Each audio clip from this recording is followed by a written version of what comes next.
Bienvenidos a Finanzas e Inversión, tu podcast de inversión, episodio 22.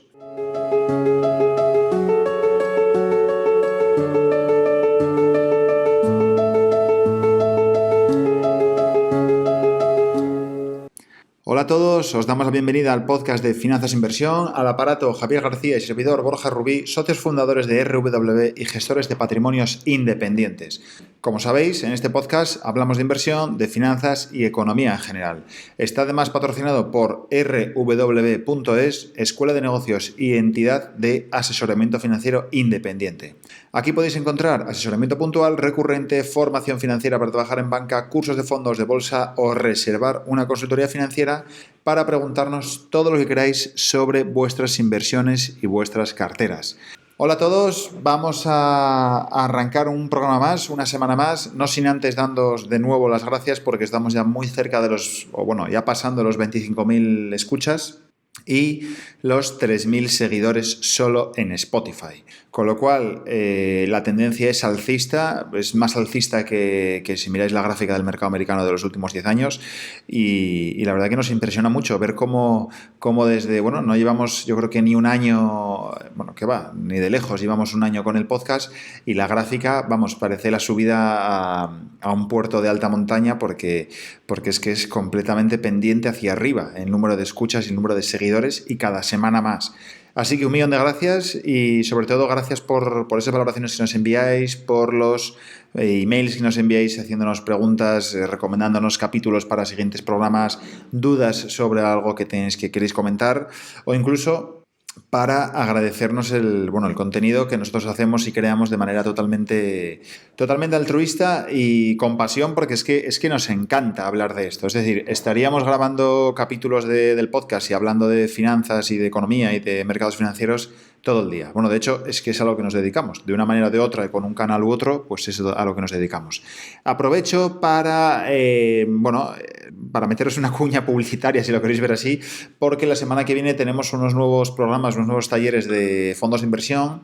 Concretamente, serán de lunes a jueves de 4 a 6 y media, online y presencial, online en directo y presencial. Y trataremos todo aquello que tiene que ver con los fondos de inversión desde nivel cero, desde nivel básico, sin saber nada, para llegar ya, a controlar una propia cartera de fondos, a evaluar lo que es un fondo pasivo, lo que es un ETF, los ratios, etcétera, etcétera. Si os queréis apuntar, nos mandáis un email a info@rw.es o incluso en nuestra página web lo vais a ver en el apartado de programas. ¿De qué vamos a hablar en el capítulo de hoy? Hoy vamos a comentar algo que nosotros utilizamos mucho con nuestras carteras, con las carteras de los clientes a los que asesoramos, y yo creo que es algo básico que no se está teniendo en cuenta en multitud de gestiones, sobre todo a nivel particular. Es algo en lo que uno no cae. Puedes caer en un mercado está alto, si está bajo, si está caro, si está barato, los riesgos, pero no pones nunca atención o no pones foco en la descorrelación. ¿Vale? ¿Qué significa la descorrelación? ¿Por qué nosotros creemos que es importante tener en cuenta el efecto descorrelación para reducir el riesgo de tu cartera de inversión? ¿Por qué? Pues que, para empezar, la descorrelación, que de hecho es una pregunta muy típica en los típicos test de inversión que hacen las entidades financieras en Europa, te preguntan conceptos muy básicos para evaluar un poco tu perfil de riesgo, ¿no? Y una de las preguntas típicas es, ¿conoces el concepto de descorrelación o de correlación? Pues esto al final no deja de ser la relación con la que se mueven una variable contra otra. Es decir, la relación que tiene una acción con otra o la relación que tiene un fondo de inversión con otro o incluso la descorrelación, ¿no? Por tanto, ¿por qué digo que es importante? Pues es importante porque si tú tienes fondos de inversión, que es lo que nosotros hacemos, introducir fondos de inversión en la cartera, no solo que nos gusten, no solo que funcionen bien, no solo que tengan buenos ratios, no solo es que sean baratos, no solo es que tengan buena rentabilidad, sino que estén descorrelacionados unos con otros, que estén descorrelacionados del resto de activos financieros que tenemos en la cartera. ¿Por qué? Pues porque si de repente me baja el fondo de inversión de América, quiero que el fondo de inversión que invierte en renta fija china, pues no baje también. ¿Por qué? Porque si no tendríamos ese efecto arrastre y cuando el mercado cae, caería toda la cartera en barrena, ¿vale? En picado. Entonces, el efecto de descorrelación, esto se mide muy sencillo, de una manera muy fácil, con una variable estadística, con un concepto estadístico que efectivamente es el coeficiente de correlación. Bueno, pues el coeficiente de correlación lo que hace realmente es evaluar si la correlación es positiva o es negativa. ¿Y qué quiere decir? Que si es positiva, pues por ejemplo, las acciones de Santander con las acciones de BBVA se moverán de manera directa y positiva. Es decir, se moverán hacia arriba las dos cuando suben y además subirán en la misma cuantía. Sin embargo, si la descorrelación o la correlación, mejor dicho, es en este caso negativa, quiere decir que cuando uno sube, el otro baja y se mueven en sentido contrario y generalmente en distinta medida. ¿Vale? Por tanto, ¿cuál es la estrategia? ¿Cuál es el punto de toque en este caso? Pues introducir en la cartera activos financieros que estén descorrelacionados, todos unos con otros. ¿Por qué? Porque eso al final está demostrado que si tú introduces en la cartera activos que no tengan en cuenta esta correlación, que no tengan en cuenta esta relación o esta dependencia, si lo queréis ver así, pues el riesgo de la cartera se va a reducir. Por eso conseguimos tener unas carteras de inversión con riesgos relativamente reducidos frente a muchas que estamos viendo, que conocemos, o de la competencia, o que traen los clientes a los que asesoramos, ¿no? Por tanto, importantísimo tener en cuenta esto, la correlación de los activos. Bueno, me vas a decir, vale, Borja, pero ¿cómo puedo hallar yo el coeficiente de correlación o cómo puedo tener en cuenta el efecto de la descorrelación en la cartera? ¿Cómo puedo yo fijarme en esto para hacerlo bien? Hombre, pues a nivel particular es complicado. Es complicado porque quizá no tienes los medios a nivel de información para poder evaluar este dato, este ratio, si lo quieres ver así. Por tanto, lo mejor es ir un poco a grosso modo e ir un poco a nivel general, ¿no? Que es un poco lo que vamos a intentar hoy. Después de explicaros lo que significa, vamos a daros unas pautas sobre lo que podéis o no introducir en la cartera para efectivamente reducir este efecto. Por ejemplo, un caso muy básico y muy sencillo. Hombre, pues si tú tienes un patrimonio, me lo voy a inventar, de 100.000 euros y tienes invertidos en fondos 60.000, pues puedes destinar un 40%, es decir, 40.000 a otro tipo de activos que no tengan relación con fondos de inversión, que no tengan relación ninguna con activos financieros, que no tengan nada que ver con los mercados financieros o con la bolsa. Por ejemplo, ¿el qué? El ladrillo. ¿El qué puede ser una opción? Pues, por ejemplo, un piso, un local, ¿vale? También otra opción que también se usa mucho es la inversión en economía real, en activos de economía real, en startups, en pequeñas empresas que están haciendo. Imagínate que tienes un conocido que va a abrir una empresa de patinetes eléctricos. Hombre, pues mira, te voy a aportar yo aquí 10.000 euros y entro en el accionariado y te ayudo y yo entro de socio capitalista. Bueno, pues al final estás descorrelacionando tu patrimonio. ¿Por qué? Porque tienes una parte de la cartera invertida en lo que significan activos financieros con una correlación individual dentro de la cartera e independiente que nada tiene que ver seguramente con la empresa de patinetes de tu amigo. Eso ya estás, y ahí ya estarías descorrelacionando, ya estarías reduciendo el riesgo de tu cartera o de tu patrimonio. Porque si caen los fondos, hombre, pues tiene que ser una debacle para que también a la empresa de tu amigo le vaya mal y a la startup en la que invertiste también y al proyecto de economía real también, ¿no? Es decir, es poco probable que todo vaya mal. Otra opción que puedes meter a nivel financiero, por ejemplo, puedes invertir en oro.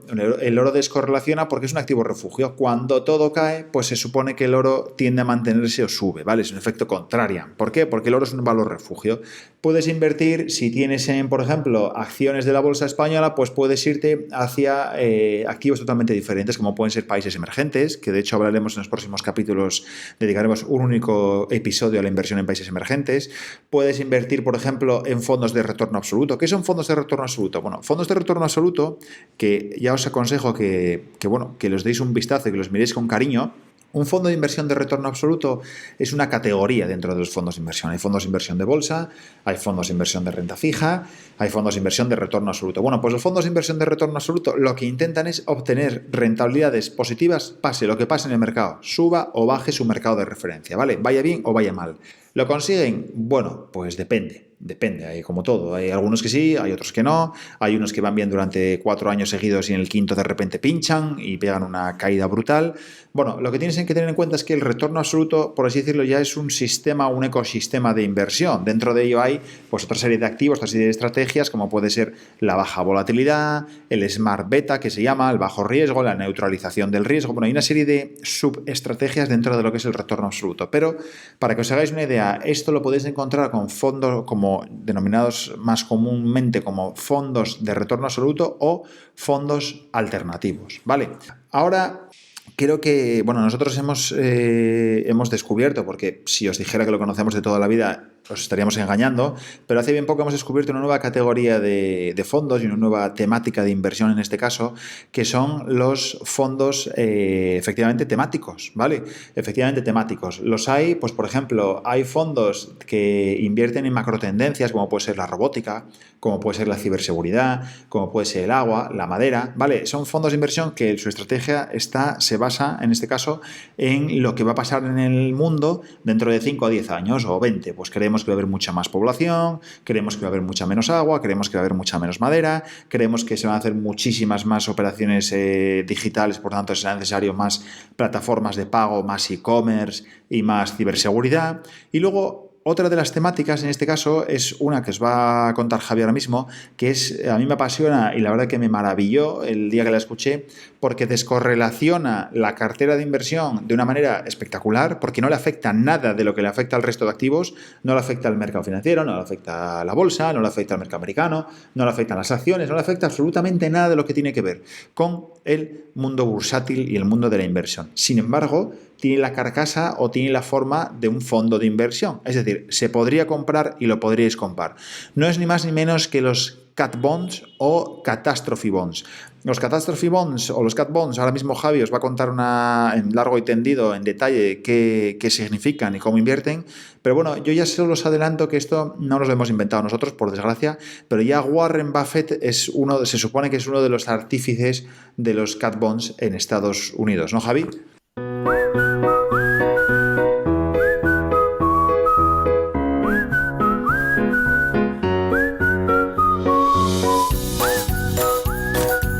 Estás escuchando Finanzas Inversión con Javi García y Borja Rubí.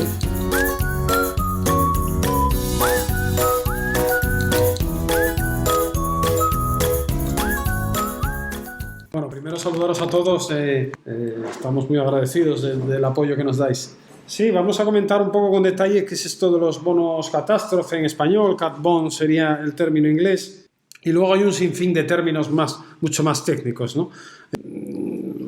La esencia un poco de lo que os voy a transmitir es simplificar al máximo porque son productos bastante complejos de entender.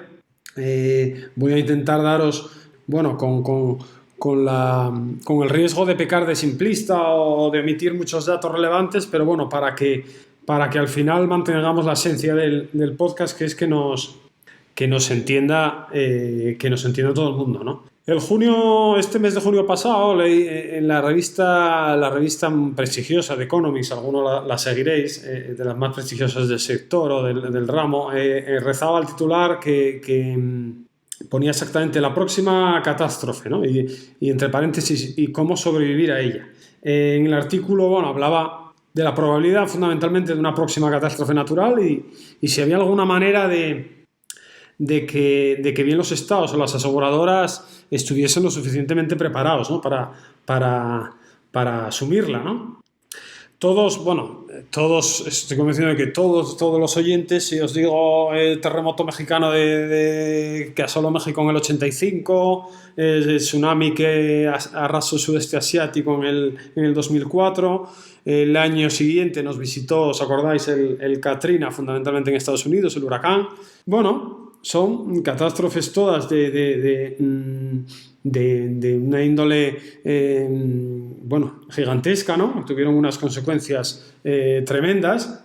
¿Y cómo enlaza todo esto con un producto, ¿no? Con un producto financiero, con una determinada forma de inversión o una parte de nuestras inversiones, ¿no? Como bien dice Borja, la esencia para el cliente es descorrelacionar más que diversificar, ¿no? Yo el ejemplo de diversificación que muchos clientes te dicen, bueno, yo ya estoy diversificado porque tengo Telefónica, Santander, BBV, Iberdrola.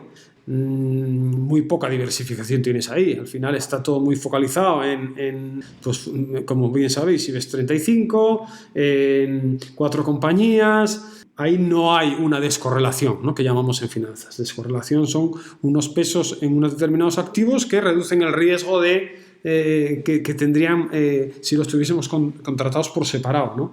Hay, como dijo Borja, hay muchos activos descorrelacionados. ¿Por qué? Porque al fin y al cabo un año puede ir mal la bolsa, pero puede ir bien el oro, o otro año puede ir regular el oro y pueden ir bien los activos de renta fija de menor calidad crediticia, etcétera, ¿no? Los activos están evidentemente buscando una descorrelación para que mi cartera tenga menos riesgo, ¿no? Desde los años 90 aproximadamente es cuando empezamos a hablar un poco, o se empieza a oír un poco este tema de los cat bond. ¿Por qué? Por el aumento de las pérdidas por las catástrofes naturales, ¿no? Las entidades aseguradoras, pues desde esas fechas pues han apelado con éxito a los mercados financieros, ¿no? Mercados de capitales, e intentar reducir su riesgo. La esencia, si me dicen ¿cuál es la esencia de que existan los cat bond? Pues al final es que la entidad aseguradora matriz, una entidad aseguradora, los grandes aseguradoras o las grandes corporaciones aseguradoras que todos conocéis, limiten, ¿no? Reduzcan un poco el riesgo.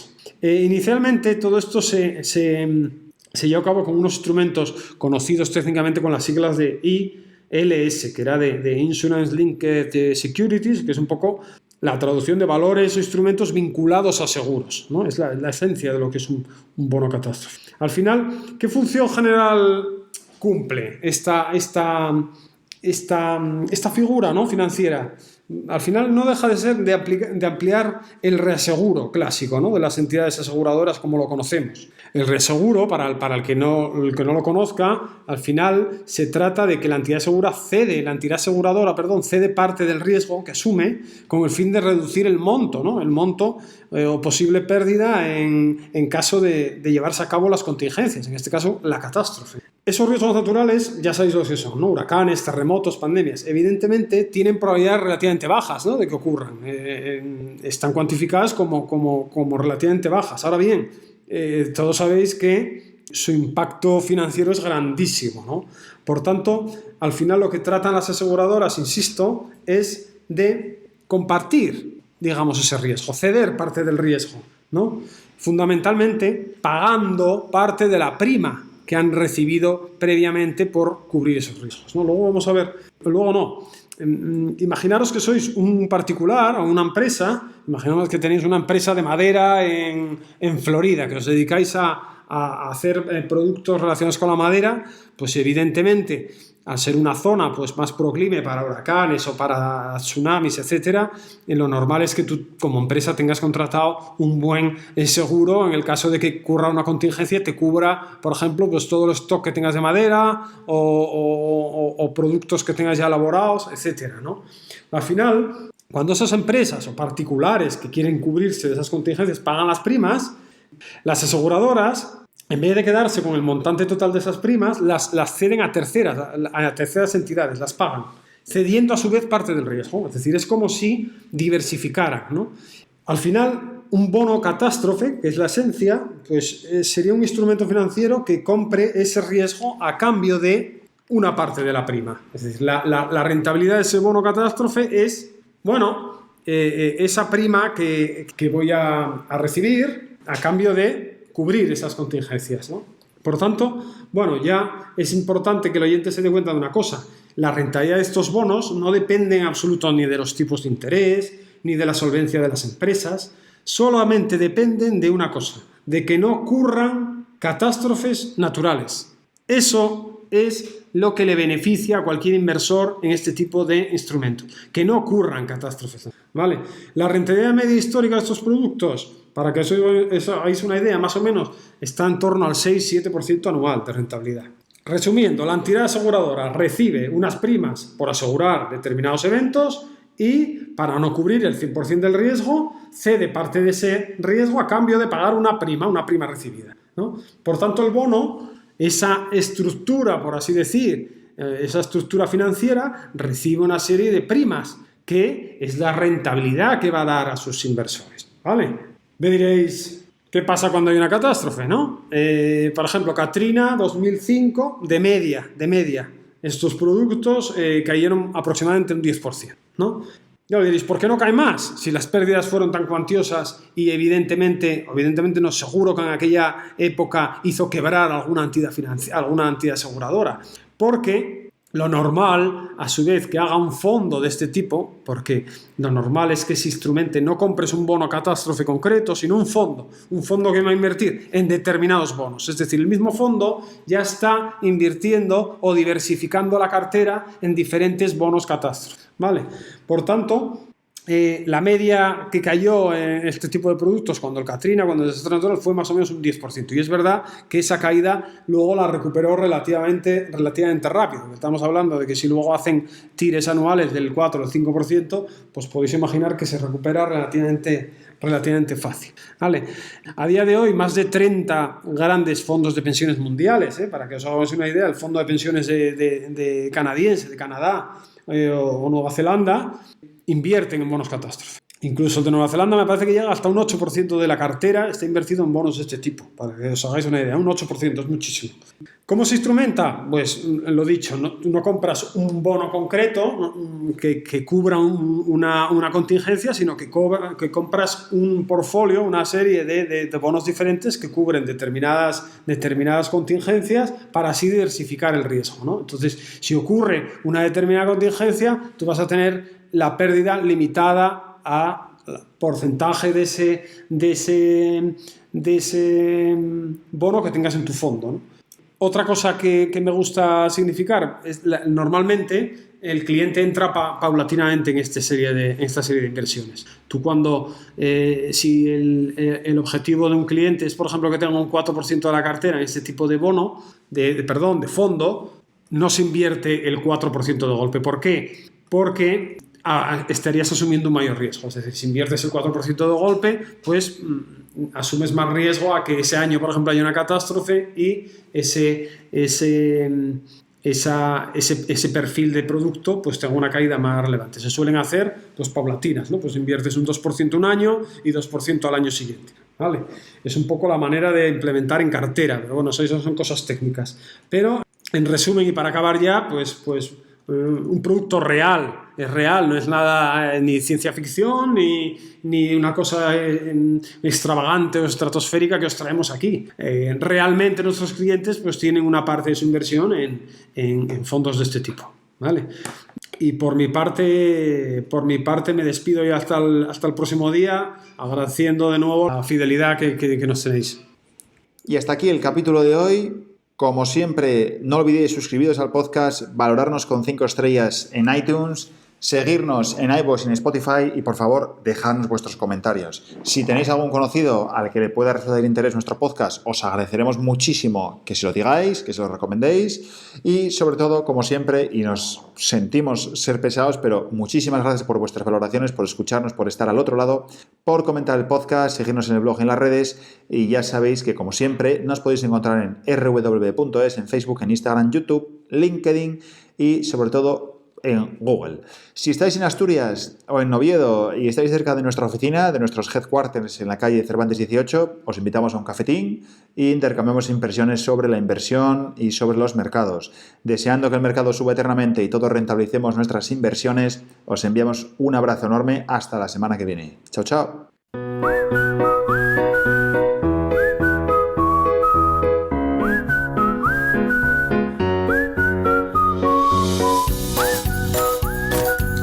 Estás escuchando Finanzas Inversión con Javi García y Borja Rubí.